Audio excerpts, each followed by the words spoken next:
Hello and welcome to this Arts and Humanities Society lecture. I'm Dr. Stuart Mitchell and I'm going to talk to you today about Georgian Townscapes, fashion, style and rivalry. The chronology I'm going to take is roughly from the 1720s through to the 1820s. The latter period allows me to bring in what is generally known as the Regency period of architecture, and also rather slyly allows me to slip my own hometown Brighton into what I'm going to talk about. Although I'm going to talk about Georgian architecture in general, I will be concentrating on towns, and that's going to be mostly in England and Scotland. Of course, there are lots of fine Georgian country houses and the such like. That's not going to be the main focus here, and nor will I just be speaking about buildings, but of the broader changes to the public space in the period that I'm covering. Now, when most people imagine Georgian towns, they probably think of elegant buildings like these ones here. We have on the left-hand side of the slide, that's near where I live. This is Brunswick Square in Hove, which is created in the 1820s, so right at the end of our period today. And then on the right-hand side of the slide, something from a whole century earlier. This is Queen Square in Bath. It's one of the first of the Georgian type architectural formations in the 18th century. And below that, this is more of a kind of a public facility, the Royal Pump Room at Leamington Spa. That's created in 1814. So there's, as you can see, similarities in the style of architecture between the three photographs there, and there's plenty to admire. But we have to, as historians, remember a few things when we're seeking to interpret these sources. And the first is what we're looking at here is something like the finished product. These things took time to build. They're built at different times. They're often built out of different materials, and often they're surrounded by more vernacular styles and buildings. Now, I'm going to use that term vernacular from time to time in what follows. And by it, I mean buildings that were constructed out of local materials in often local styles, and not necessarily adhering to a specific artistic aesthetic in the same way as the three examples there all adhere to roughly the same kind of aesthetic. I'm going to talk a little bit more about that as the slides go on. So we have to remember that vernacular architecture is still around, and the cases in which you get a Georgian townscape, a Georgian development which is completely constructed on virgin ground, are pretty rare, certainly to large scale things. There's one major exception, and that's the Edinburgh New Town, and I'm going to talk about that in a few slides time. Now, I'm going to be referring mostly to the elements of towns that were built in the Georgian period. We need to remember that they may have been contested at the time, are not necessarily always welcome in the facilities where they were built, and even when they were complete, they didn't look exactly necessarily as they do today. So, well, for example, the Brunswick Square photograph there, that's not the color. That kind of custody color is not the color that Brunswick Square was originally when it was built. It was a much darker, almost brickish kind of color when it was finished. So when I'm talking about townscapes, I'm also referring to the process by which they came together, as well as the finished product. I hope that will become a little bit clearer as the presentation goes on. But before I say any more about the specific buildings and the specific layouts of towns, we need a little bit of context for the developments that I'm going to speak about, and that's what I'm going to do on the next slide. So what we need to understand is that we're probably quite used to thinking about the 19th century as the one in which there is a massive explosion in urbanization. But in fact, actually, the 18th century is almost as dramatic as the 19th century in terms of increasing urbanization. So urban growth is considerable in the 18th century. And that's manifested both in a rising population within towns and also increasing number of towns that have 10,000 or more inhabitants. And that's at the beginning of the 18th century. There are, other than London, there are 5 towns in Britain which have more than 10,000 inhabitants. By the end of the 18th century, there are 27, and more are added after that as well. So that urbanization it sort of proceeds on 2 fronts, if you like. And of course, people tended to live cheek by jowl in towns, so the fashions and the cultural behaviours that they adopted tended to spread more quickly than in agrarian areas. Much of that change is led by London. That's partly because of the Great Fire of London in 1666, which raises something like 85% of the buildings in the city. So there's a massive program of redevelopment and rebuilding in London after the Great Fire, and that dynamism kind of feeds outwards from London and is copied elsewhere in the country. Likewise, we need to be bear in mind the economics of town development. Now, again, in the 19th century, that's often associated with industry, the growth of industry. In the 18th century, however, it's less associated with that, although it is a little towards the end. But it's the rise of a mass services sector that is the most important development in 18th century Britain, and that is what creates essentially the money, the funds, to be able to do this redevelopment and this rebuilding, which we associate with Georgian Townscapes, and to a lesser extent overseas commerce as well, expanding trade, especially in ports.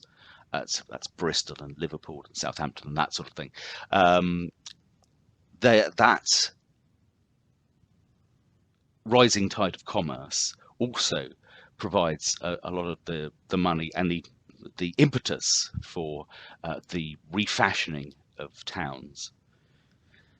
Now, as a kind of a subcategory of the services sector, it's leisure, in particular, leisure facilities that become increasingly central to urban life, and you get the appearance of what you will call the spa town, or perhaps the leisure town phenomenon.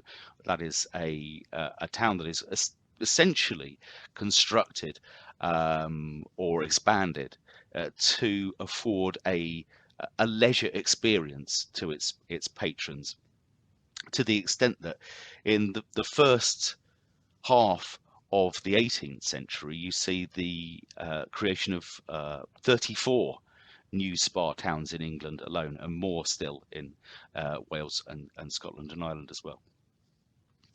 And the spa towns promote an idea of orderly leisure.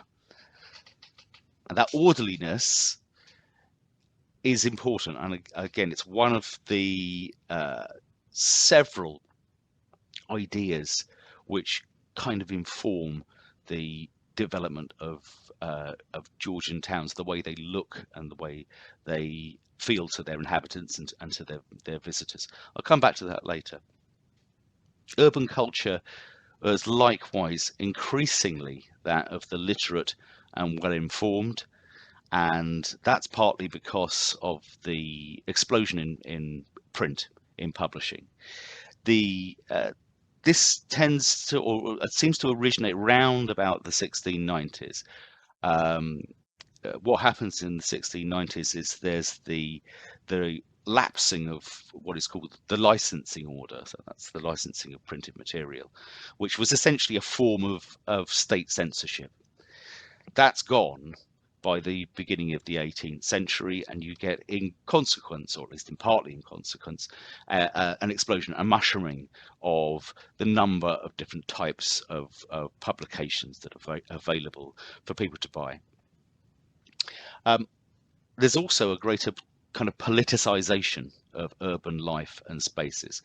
Now, I don't mean that in the sense of the kind of 20th, 21st century idea of party politics, but nonetheless, there are issues around religious faith, for example, or foreign policy, or issues of local importance that become dividing lines and become issues that divide people on a local basis as well as kind of nationally. And there's more discussion about these things because there are venues, there are arenas in which these things can happen, like coffee houses and assembly rooms and the such like. And then above all, the importance here that's of the middling sort. Now, I'm going to sometimes refer to the middling sort as the middle class. That's actually anachronistic for the 18th century, but it's a useful shorthand. It's those groups of people who are not part of the older landed elites, and neither are they part of the working groups in the population, the labouring classes.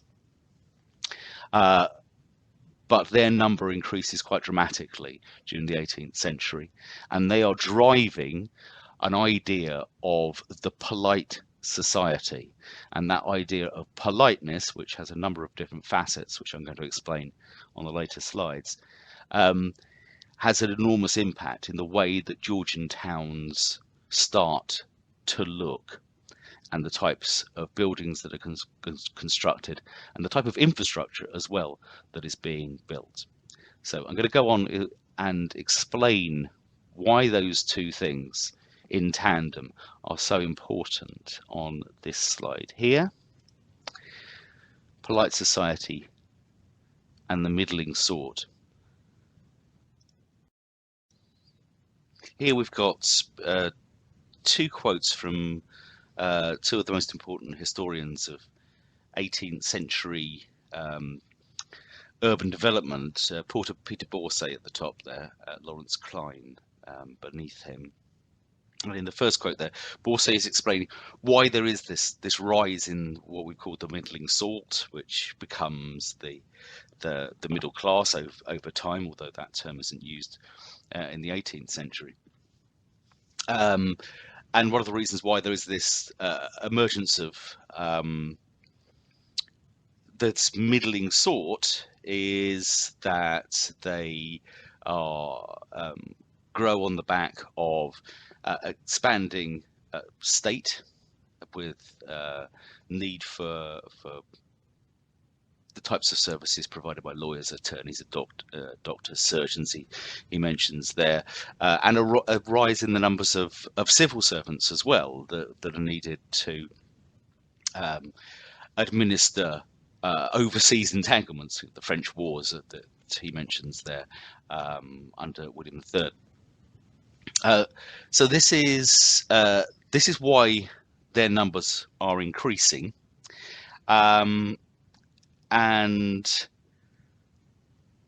they are instrumental in creating a new type of ethos, urban ethos and culture. And it's that new culture that is kind of explained in what's below, the quote from Klein here. They wanted ideas of appropriateness. They wanted, in part, to kind of ape the quality. That's a phrase that is quite common in the 18th century. But they also wanted a kind of a cultural palette and a means by which they could demonstrate that they had the necessary tastes and the necessary manners that would show them to be kind of the equal of their supposed social betters, which is generally speaking the landed elites. I hope that makes some kind of sense. So this is what develops into politeness. And politeness, Lawrence Klein explains there, is essentially an aesthetic standard for lots of different kinds of human artifacts and products, and indeed behaviours as well. So, because society and culture can be polite in various ways. Lawrence Klein gives you some examples there: polite age, polite nation, polite people. And what that draws on, that notion of politeness, is the exemplars of classical civilizations, which were assumed to be the politest ages, these spells of Hellenic and Roman creativity, as Klein puts it there. Now, the practical manifestation of that politeness, as it's seen in towns, is the development, first of all, of that print culture that I was talking about.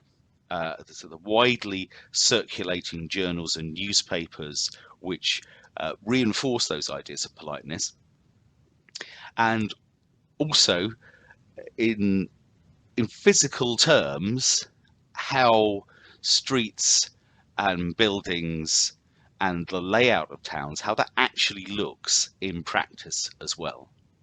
So I'm going to go on and discuss those two things. The first thing to say is that print culture, as I've already said, kind of absolutely saturates polite society. This is an example from the London Magazine of 1778. And those motifs, if you like, of classical civilizations, you can see those reproduced in a highly stylized form on the left-hand side of the frontispiece of the book, journal. So we have Hermes. Hermes is delivering dispatches to this seated Roman or possibly Greek sage, who is supposed to represent the London Magazine itself. And around these two figures, you can see some of the emblems, the images that are associated with classical architecture. On the contents page, we see something else that's kind of, I think, often seen as a bit odd or unusual, and that is there is an intense sense of competition in polite society, and that quite often reveals itself in some really quite dramatic boasting about the how good a particular product is, whether that is, as here, a polite journal, or whether that's in a building, as we're going to see on the next slide. That surprises a lot of people when they come across that polite society is also quite a boastful society, because one has to really press one's claims to being polite and tasteful in all things. So here the phrase below the opening few lines here is that the London Magazine is a work far superior to every old monthly publication of the kind hitherto published or now publishing. So it's a really a case of we are the best. And most journals kind of follow that type of language, that type of pattern in the way in which they present themselves. So polite culture is not restrained. Um, uh, in fact, it seeks to openly and ostentatiously display its elegance, its refinements, its superior taste. There's another example a little lower down the page. In the centre there, probably not very clear to you because that's quite small type. There's a list of the different things that are in that magazine, all of which are in one way or another archetypes or emblems of politeness, such as history, politics, biography, philosophy, fashion, and so forth, and science too. Um, but a little bit lower down the page, there's this phrase here that I'm pointing to there, that this journal is embellished with the greatest variety of elegant, superb, and numerous copper plates executed with superior excellence by the very best artists in London, being absolutely of themselves worth considerably more than 4 times the price of the whole work. That is, so it's worth, these plates alone, these illustrations alone are worth 4 times the price of the journal as a whole. That's how good value it is to you, polite denizen of wherever you might live. So here's another example. And as I say, being polite doesn't mean being humble. It often means passing judgment. It means having an opinion on what is good and beautiful and artistically pleasing, and that obviously includes buildings. And by it's got kind of a deliberate contrast with what has gone before, which is often seen as sort of vulgar and low and uncivil. So you'll see if you look through the periodical press in the 18th century, lots of examples like this, in which certain buildings and other forms of artistic expression are venerated and others are kind of looked down upon. This is a piece from the Ladies' Magazine, which is, if anything, more important than the London Magazine in terms of its impact on polite culture.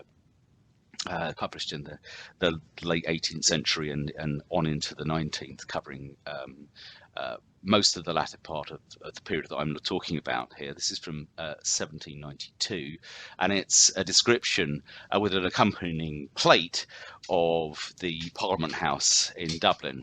And just have a look at this kind of language. So again, the kind of the boasting, the ostentation is there. The expense of this building was £40,000, which was a pretty considerable sum at the beginning of the 18th century. And the structure was deserving of the greatest praise. It has not yet been exceeded, and it was justly accounted as one of the first productions of modern architecture. And Georgian print culture was not shy, and Georgian people were not shy of talking about things as modern, and modern is seen to be good in comparison to what has gone before in the 16th and 17th century, as seen as a kind of an unfortunate parenthesis in human development. Likewise, there's a discussion here about the individual elements of the building as well. The portico was perhaps without a parallel. The portico, you can see that in the centre of the plate there. It was of the Ionic order. you may be familiar with the different orders of architecture in classical Greece and Rome. There are three in ancient Greece. There's arguably a fourth rather, added in the Roman period. The most important ones are Ionic, Doric, and Corinthian, and you can usually tell which is which by looking at the capitals at the top of individual pillars.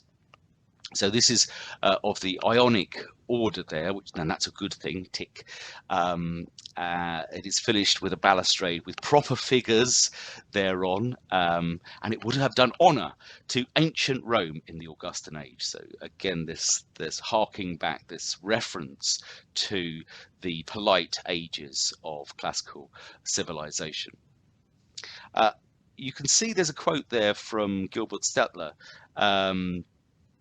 beneath the plate itself, which is quite important because it encapsulates how these polite ideas fed through into physical construction of buildings and indeed of towns as a whole. Buildings needed to embody the principles of classical proportion, rationality, harmony, and measure.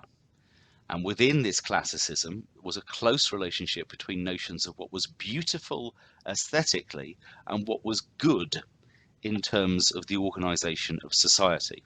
So the classical ideal assumes a world controllable by humans, and one product was planning the form of urban places rather than merely allowing them to evolve spontaneously, as in the medieval period. And this is the period that's being looked at, or one of the periods that's being looked down upon by the great enlightened of the 18th century. And that fashion could be directly translated into the style of architecture and the spatial organization of society through town planning. I'm going to come back to that in a slide or two's time. But for now, let's have a quick look at some of the types of buildings that conform to that idea of neoclassical beauty and moral worth as well, if you like. So there on the left-hand side of the slide, you see the Church of St Andrews in the Square in Glasgow, and that conforms to a lot of the imagery that is closely associated with the neoclassicism. That's created in 1739. In the centre, we have the Radcliffe Camera, which is built across the 1730s and 40s.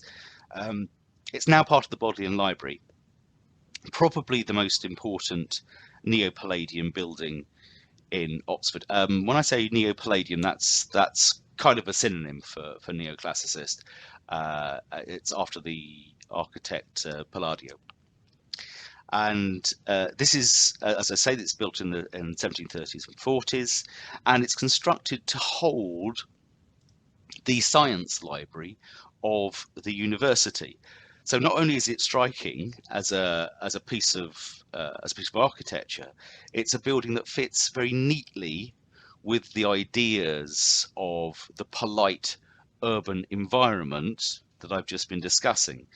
So its style clearly is fashionable at the time, but its function too, holding that science library, is testament to the influence of the rational, ordered mindset that is so important to the middle classes' ideational world in the Georgian period. So that's a typical, well, it's a particularly fine exemplar, but it's a typical example of the type of architecture that you will see that's associated with this Hanoverian period. But it's not just places like Oxford and Glasgow, large cities that already have very important kind of civic functions and a certain cachet, but also rising towns which are more usually associated with industrial development to start, certainly from the middle onwards of the 18th century, start to adopt some of these forms of architecture to kind of like to emulate towns around them, and to show that they are just as good. They're just as good as other centres of urban development. And we see this not only in the obvious places like Leamington Spa and Tunbridge Wells and so forth, but also in industrial towns like Leeds here, or Norwich and Bristol and Birmingham and so forth. They're all starting to develop um, as centres of fashionable culture, and they start to provide assembly rooms and classical squares, theatrical facilities, public gardens, all those things that are closely associated with the display of polite values. The assembly rooms here are part of the White Cloth Hall in Leeds, and what you can see at the top there, that's how it looks roughly today in the photograph. That double-storied building there is this on the plan beneath it, and you can see behind that the assembly room part of the structure. There is a large quadrangle. That's the market, the market in which cloth was purchased, exchanged, and bartered in various ways. Okay.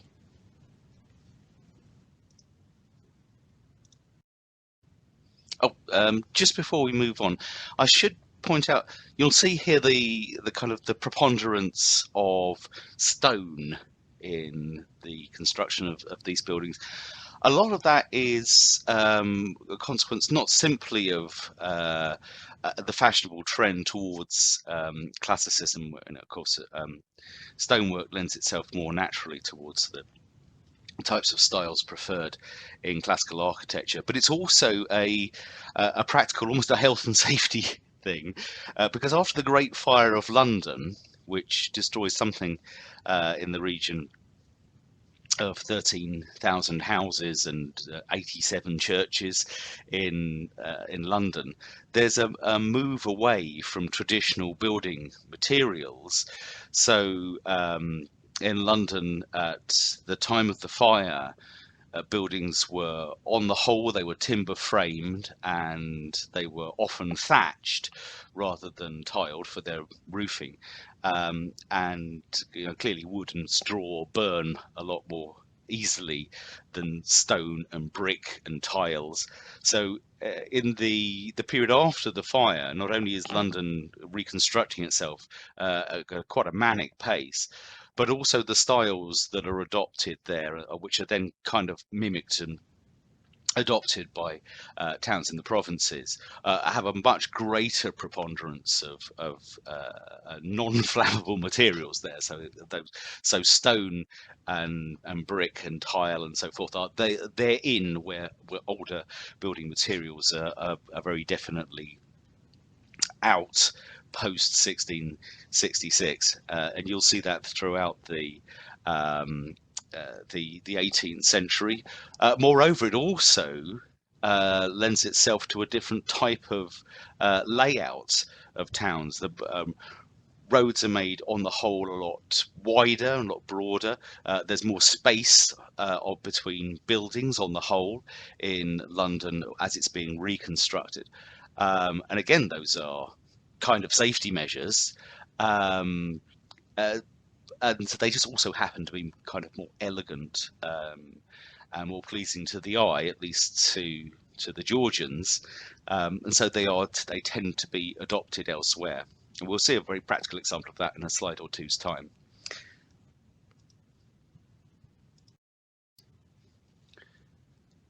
of course, it's all it's very easy to look at the individual buildings, but that doesn't reveal the process. And as I said a slide or two back, this is a talk that's, as I hope, as much about the process of the construction of townscapes as it is about the individual buildings within them. And of course, if new buildings and new facilities are being created, they need to be planned and they need to be funded in one way or another. Now, obviously, if you're an individual householder, you can initiate and you can pay for alterations either to the facade or to the internal spaces of your house in order to make that more of a showcase for your taste, your manners, your politeness. But for much bigger projects, other kinds of sources of funding and other kind of legitimate planning mechanisms were necessary. And so there's a whole cluster of different interested parties, so to speak. They're not mutually exclusive, but a cluster of different parties who help with or encourage the development of the types of townscapes that I've been talking about. The national state, the central state in London, certainly post 1707, is not really one of them, except insofar as the central state is there to provide a kind of a framework within which legislation can be passed, which allows this type of development to go ahead. But it doesn't really contribute very much in terms of funding, not directly. Much more important is local authorities, town corporations. They provide much of the legislative planning that allows these developments to go ahead, or they can petition Parliament if it's a particularly important development to allow for the passage of private bills for certain things to be erected, whether that's, let's say, a bathhouse or street lighting or something of that nature. And they sponsor, too, these local authorities and corporations, they sponsor the individual initiatives, of which what you're seeing on the page is the results of one of these initiatives, which allow the types of building that we've already observed to go ahead. So in Edinburgh, this is the result of a competition that is run by the local town authorities to design the new town. And the new town is on the north of the valley that sits in the kind of the central part of Edinburgh. You'll see it a bit more clearly on the next slide. And this is the winning design for the new town from James Craig. And now initially Craig wanted this to be laid out, the streets to be laid out like the Union flag, but that was ultimately dismissed as being a little bit too difficult to execute and a bit too fanciful. But he's still nonetheless kept a lot of stuff in his plan, which is redolent of the importance of the Hanoverian monarchy and the Act of Union. So you see here at the far west side of the town, that's St George's Square, and facing it at the other end of the new town is St Andrew's Square. So again, that's a reference to the importance of the entwining of the two nations. There's a kind of a homage paid to the monarchy in the big, broad, polite street that links the two. That's called George Street. there. So those things are named after the royal family, and the whole pattern is blocks and cruciform designs, as you can see, that link one block to the next. What's interesting here is you start to see, remember the quote from Steltler, you start to see the beginning of urban zoning in the planning of towns. Edinburgh is unusual in the respect that it had a lot of land to the north and it all could be developed. Most towns don't have that luxury, but where they do, there's quite often a form of zoning that is being applied to the construction of new towns. So you see the big elegant squares, of course, at either end, and you see the big broad shopping and leisure street, George Street, that cuts through the middle of the new town. Also to the north and south, there's Queen Street and Princes Street, which have similar kinds of functions.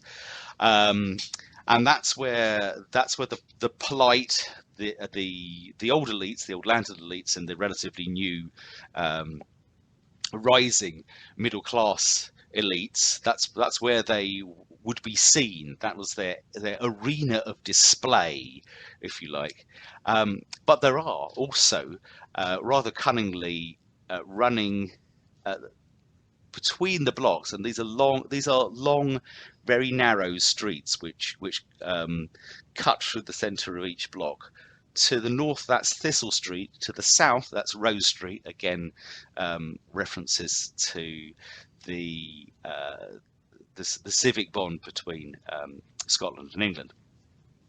But those little narrow streets contain lots of little manufacturing workshops and retail spaces and places where labouring people worked, and they provided the kind of the motor of the service economy that kept the big, well-heeled, polite houses running. So the servants of the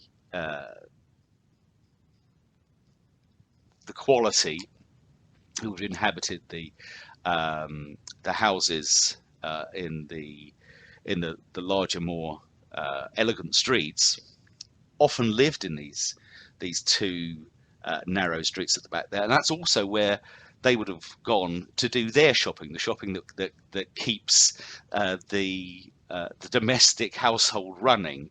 Of course, the polite middling sort and landed gentry did shop, but they didn't shop for the nuts and bolts of life. They only shopped for very dramatic and elegant things, which might be, dresses or artwork or jewelry or something like that. That's perfectly legitimate. Those shops, those big showpiece shops, where one can be seen, are on the display streets. There are George Street and Princes Street, but the everyday shops that are selling things like meat and vegetable and tools and cutlery and cloth and all those sorts of things are there in those little narrow streets that run behind the outward-facing blocks there, the Thistle Street and Rose Street. So that's an early example of what we would now call zoning within the a planned town development. You can see how that's developed in this second map, which is in 1836, so not even a full century after the Craig's plan is approved by the town authorities, and you can see how much this has developed. So at the core, in the centre of the map, that's the original new town, and you can still see St George's Square, St Andrew's Square, and so forth, and the kind of straight line cruciform pattern there, but it's obviously mushroomed out beyond its original confines, and you can see that it's moving northwards there down towards the Firth, and you've got areas here. Anything that has a black line, a filled-in black line around one of the blocks, that's housing or well, building that's been completed. So you can see that there's quite a lot of development even by 1836, and those around here. This is up in the northeastern corner, and down in the southwest to some extent as well. Those areas which have the kind of fainter outline, that's housing that's been planned but hasn't yet been finished. So you can see this is still developing in the same kind of way as that Craig designed right at the centre there. What's also worth noting here is the kind of juxtaposition between the old town and the new. I'm pointing to the old town there, and you can see the difference there. The new town is essentially constructed in kind of direct contrast to the old town. The buildings in the old town, which stretches along the Royal Mile, that's that central band running across the from east to west, and sitting on the opposite side of the valley to the new town. Those buildings are much more tightly clustered together, much more vernacular. The roads are kind of a bit higgledy-piggledy. Most of these things are still there. If you visit Edinburgh, if you live in Edinburgh, then you'll know this, and that's quite dramatically different to the Craig vision of the new town there. And of course the new town is an attempt to get away from the old vulgar vernacular old town type evolutionary development, and a move towards planning. Just before we move to the next slide, I should also point out this is the view down George Street, which is the kind of the central polite shopping street or leisure street in the new town when it's first built, and you can see there the typical 18th century architecture, the church, the statue, the broadness of the road is indicative or archetypal of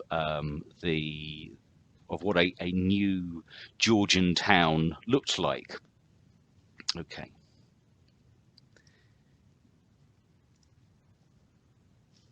Now I've been talking about the kind of sources of planning and funding.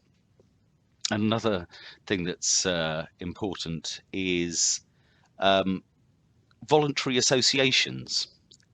Voluntary associations very often provide funds directly for projects, or they organise public petitions or subscriptions. Subscriptions are an extremely important source of funds, particularly when they are devoted towards creating public amenities like hospitals, libraries, public gardens, memorials, street paving, all that sort of thing. And these are, as I say, tend to be organised by voluntary associations. Sometimes those voluntary associations are a little bit more like guilds, the medieval guilds. I'll give you an example, actually, if I flick back a few slides here to the Leeds Assembly Rooms. The Leeds Assembly Rooms in the old white cloth hall there, that bit of it, the double-storied edge of the square, that's almost entirely funded by the local cloth merchant associations. So they've operated really a little bit like the medieval guilds there, and providing the funds for this kind of one-off development. But voluntary associations could also take the form of what I'm going to show you here, which is a kind of state encouraged, but not necessarily state funded, in fact very rarely state funded societies like the British Fisheries Society. Or when it was first created, it was called the British Society for Extending the Fisheries and Improving the Sea Coast of this Kingdom. Now, that was set up in the 1780s by a group of Scottish landowners, and also incorporated as a joint stock company. And that raised funds for the redevelopment of four initially fishing villages and fishing towns which had kind of fallen into decay in the two of them in the Hebrides, and two on the north coast of Scotland. And they provided money to redevelop these towns, and they redeveloped them in what is obviously a very typically neoclassicist, polite type of way, even though these are relatively small settlements. On the left-hand side there, you can see Thomas Telford, one of the architects involved, his plan for Loch Bay on the Isle of Skye from the 1790s, and similar to the Craig plan for the new town in Edinburgh, you can see the cruciform design there, the straight lines and the regular curves. You could have curves, but as long as they were kind of in proportion. And once again, a very kind of rudimentary kind of zoning of the town was envisaged by Telford there. Likewise, on the right hand side there, this is a design for the Harbourfront Inn at another of the fishing towns that were redeveloped. Tobermory, this is from 1788, and obviously the neoclassicist imprint is fairly observable there. This is, of course, a little more Spartan than most Georgian residences and most Georgian buildings, but nonetheless, the look of it is typically kind of neoclassicist, and there is some ornamentation here in the two pillars to either side, which again is kind of typically a neoclassicist type of architecture. So that's an example of a voluntary association that is kind of self-starting and rolls out or develops the Georgian townscape in very specific areas, and so that kind of replicates what we've seen in the case of Edinburgh on a very much smaller scale.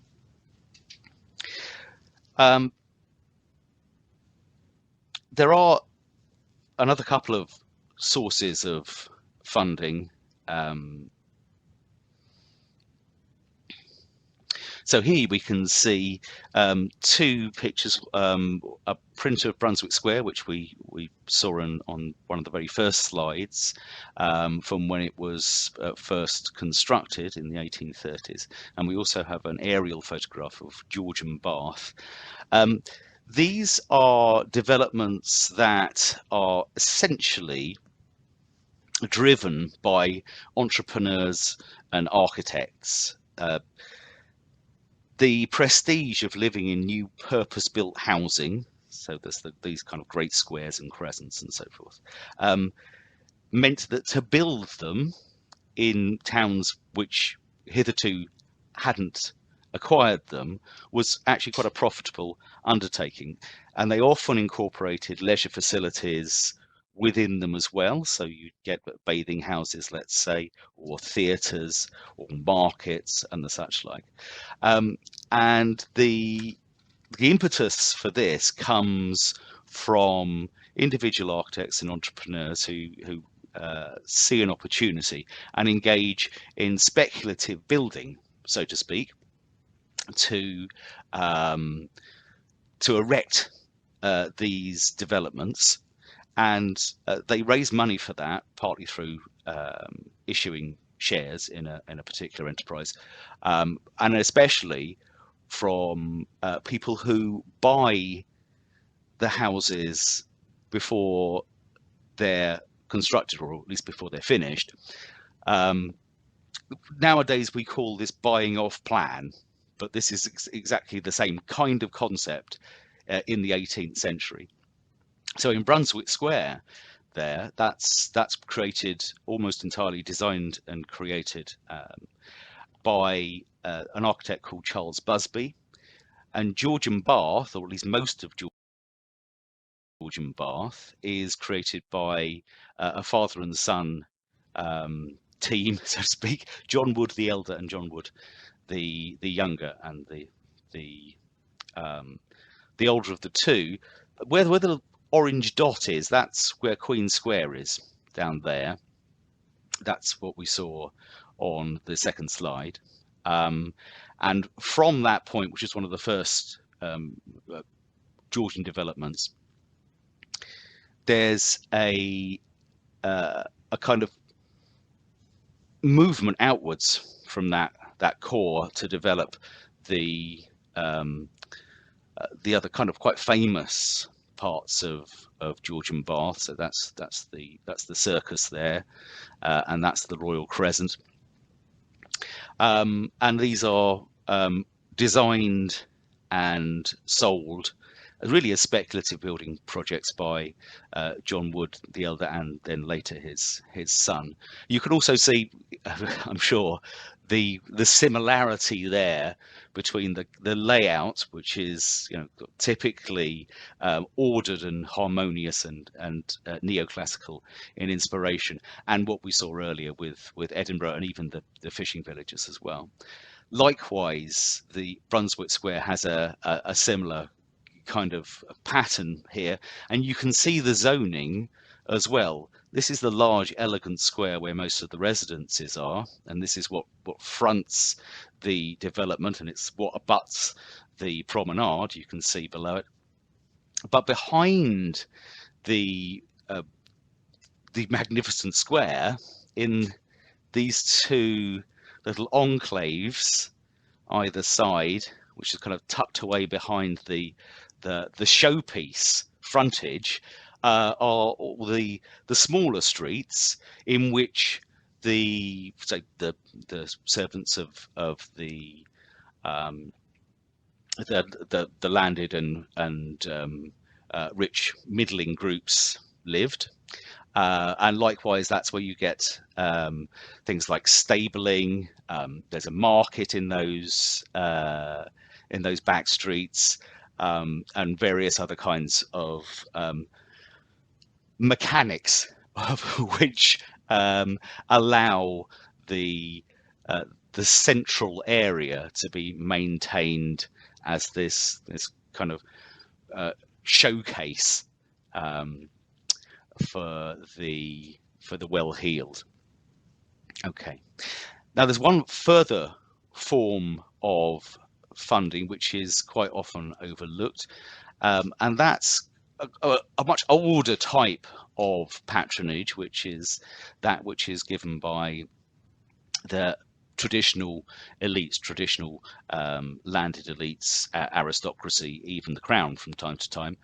And a lot of those longer standing forms of aristocratic patronage remain significant throughout the Hanoverian period. One of the best examples of that is here, the Radcliffe Camera. The Radcliffe Camera is not built by public subscription or anything like that. It's built with funds from, or a bequest from John Radcliffe himself. So obviously he's not around to see it being constructed, but he was the court physician to William III and Queen Mary, and so it's his money that pays for that construction. And there are numerous examples of that kind of financing for public facilities, leisure activities, and the such like throughout the 18th century. So although an awful lot of money does come from the rising middling sort in its various forms, or from town corporations from time to time in a more limited way, it remains the case that there is still a fair amount of kind of aristocratic patronage that's still involved in the creation of these. Now, just one last caveat I think I need to add here, and which I've alluded to several times already, and that is the persistence of the vernacular, because it's not the case that towns are kind of like radically transformed overnight, or even over the 100 or so years that I've been looking at in this presentation. And most places, most towns, and particularly smaller towns, market towns and the such like, throughout the British Isles, retain an awful lot of architecture that predates the Georgian period, even by the early 19th century. And generally speaking, so you see patterns of development which are more like, for example, a single street, let's say, or a small block that's developed in that typically polite style of Georgian street architecture. But most places, the polite, elegant types of buildings are slotted in where they can, alongside much older vernacular architecture.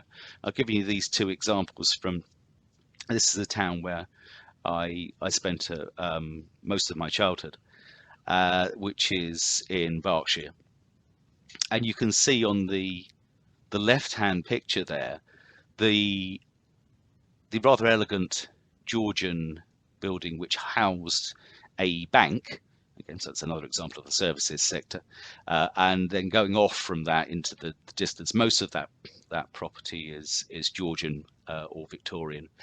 But right next door to it, this is okay. It's gone through a lot of changes since the time at which, or the time to which I'm referring.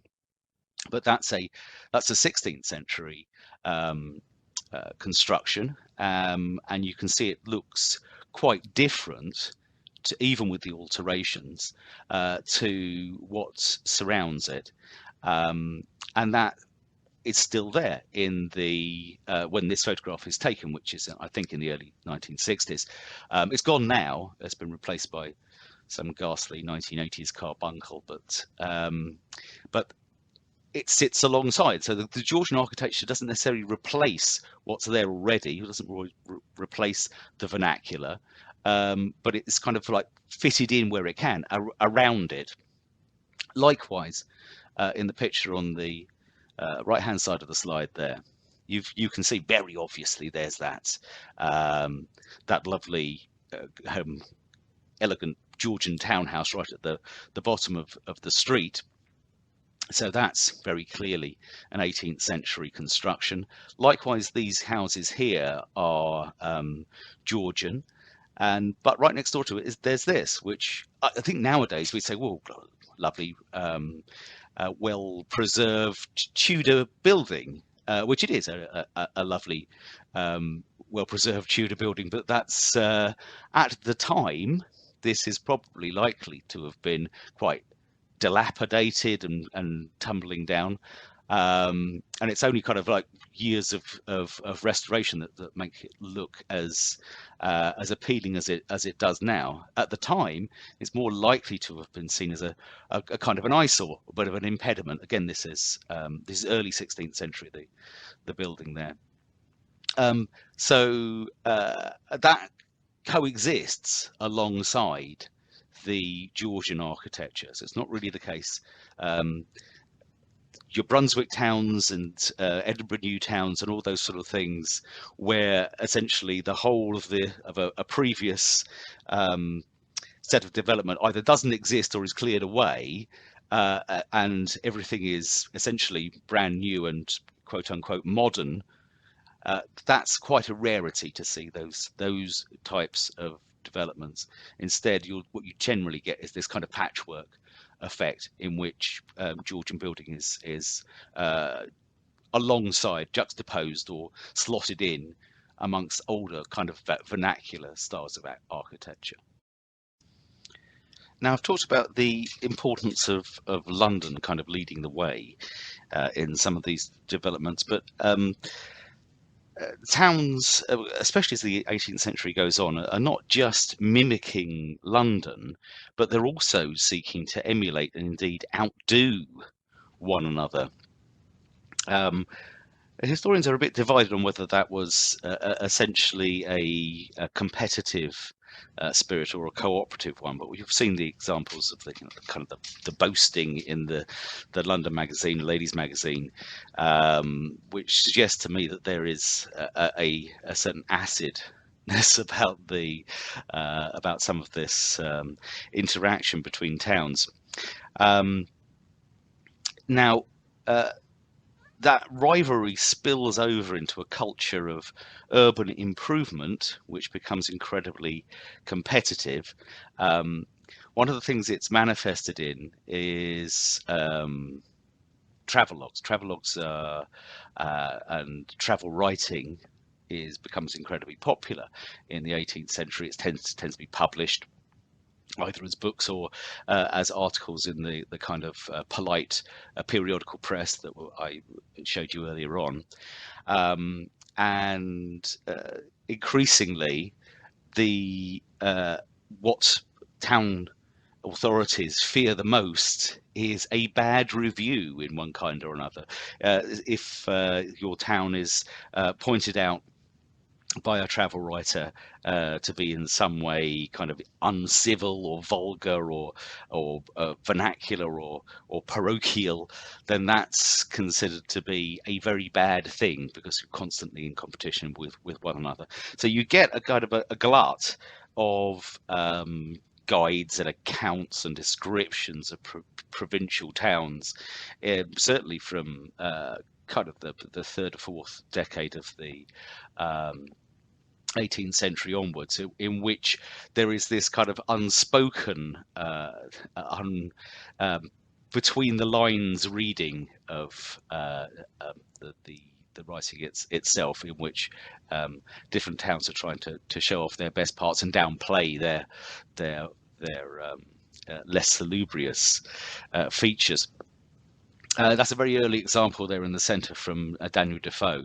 Of course, Daniel Defoe famously did a tour of the whole of Great Britain and wrote it up in a series of articles and books. This is from 1727, and he talked about the decay of Dunfermline and the various buildings that are kind of like toppling down and rotting away. So this is an example of a bad review. This is what most towns were seeking desperately to avoid in their provision of a better, more improved urban environment.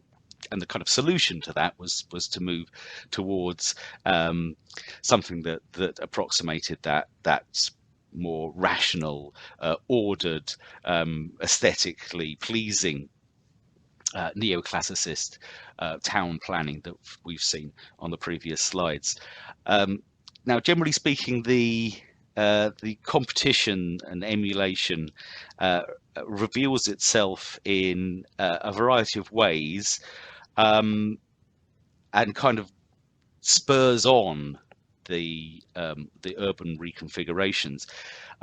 It comes in three different forms. First of all, there's the almost ubiquitous writing about one's own town, in which it's stressed how great your town is.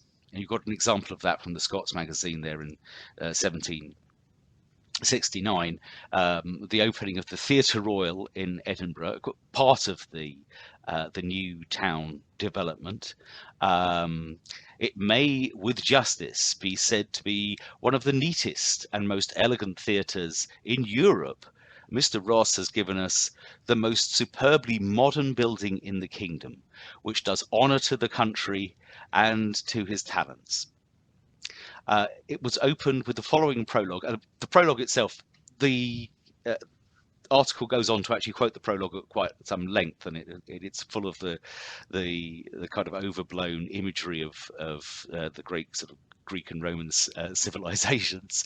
Um, this is an example of just ordinary, straightforward boasting about how great your town is. The next level up is in which there's the boasting about the the many attractions in your town, but at the same time, kind of doing down or saying we are unlike some kind of nameless alternatives that may well be local rivals. And we have an example of that on the other side of the slide there, the Lincoln races. Um, this is a broadside ballad, so this is something that's essentially kind of a little piece of street propaganda, if you like.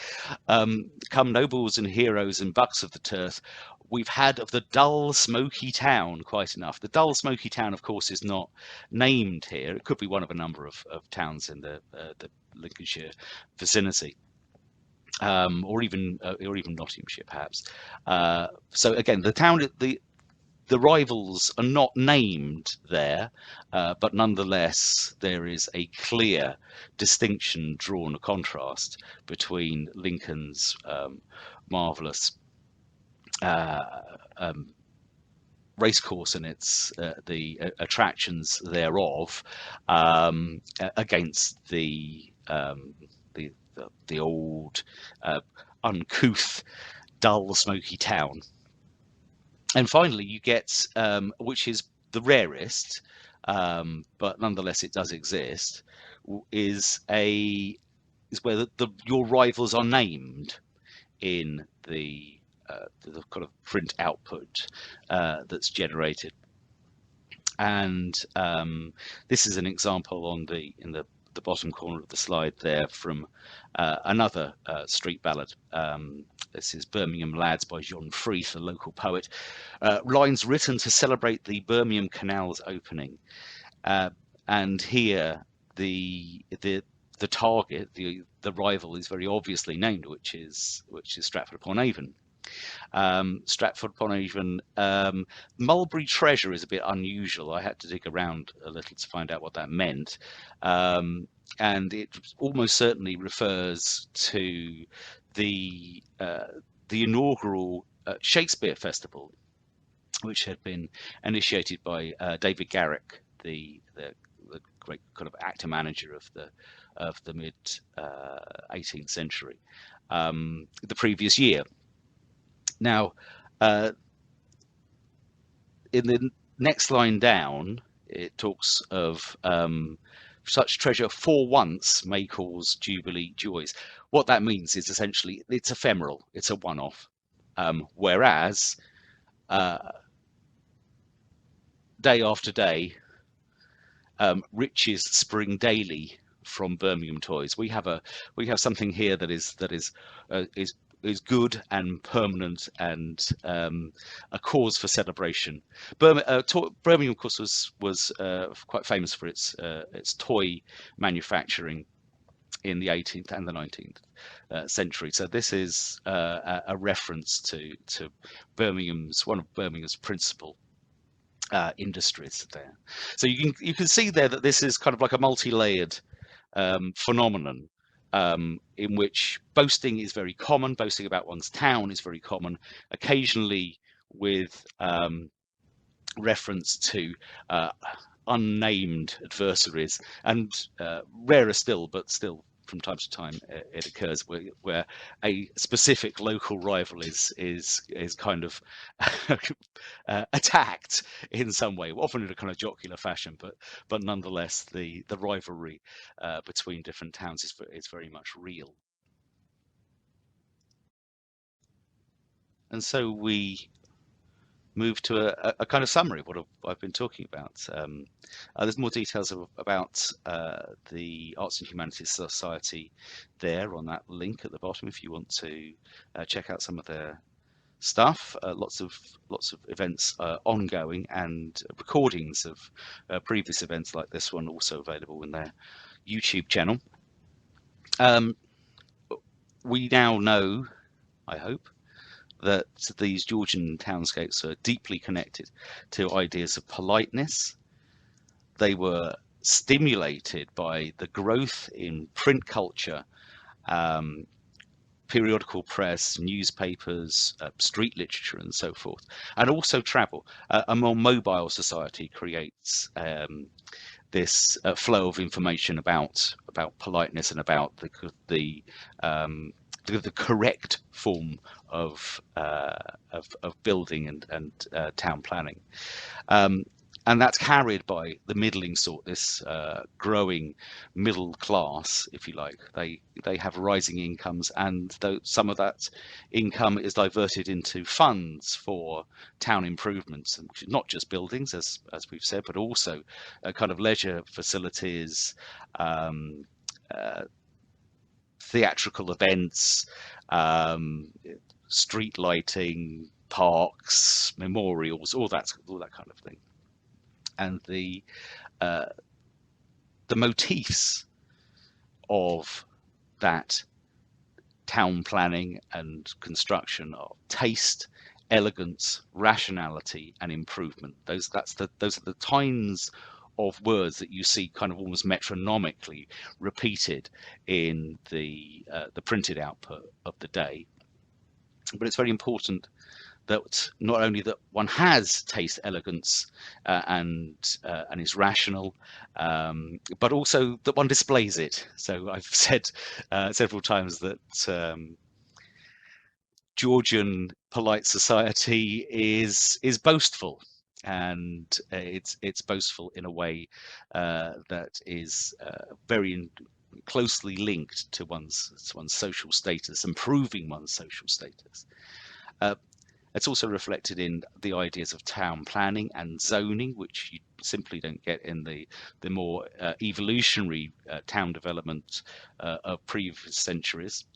Um, but the idealized Georgian townscape, which we saw with Edinburgh's New Town and with some of the smaller developments like the fishing towns, that was a rarity. More often in an average size market town, you'll get some little patches of polite development alongside older and slightly uncouth forms of vernacular architecture that remain regardless of the best attempts of Georgian society to kind of elbow them out.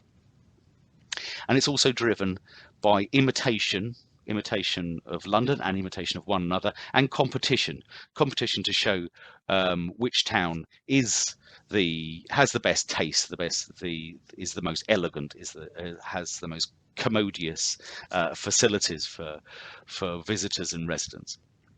Okay, well, I hope you've enjoyed that, and by all means go onto the Arts and Humanities Society YouTube channel and see some of the other wonderful lectures that have been put on over the last year or two, and enjoy those too, I hope. Thanks very much.